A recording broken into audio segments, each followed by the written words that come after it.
సొలొమోను హృదయము ఎవరి యొద్ద నుండి అంట?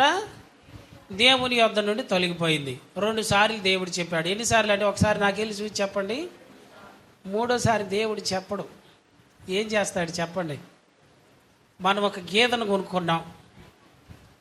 గేదెను కొనుక్కుంటే ఆ గేదె రోడ్డు నడమంటే పక్కదారులు పడుతుంది. నువ్వేం చేస్తావు?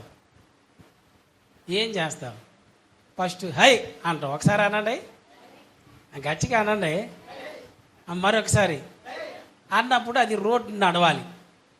2ఓసారి నువ్వేమంటావు? కోపంగా అను. ఏమంటారు? గేదెని హై అంటారు. హై తిరిగిరా అంటారు. తీరగదు. నీ చేతిలో ఏముండింది? కర్ర తీసుకొని బెయ్యి 2 బాధలు బాదుతావు. బాదినప్పుడు అదేం చేసింది? దారికి రావాలి. ఇంకా రాలేదనుకో, నీ చేతిలో ఉంది ఆయుధం, పట్ట కొడతావు.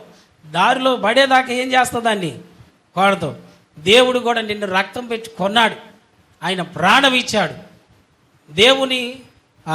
దేవుని దృష్టిలో నువ్వు ఉన్నావు. నువ్వు లైన్లోకి రాలేదనుకో, దేవుడు కూడా నిన్ను చూస్తాడు.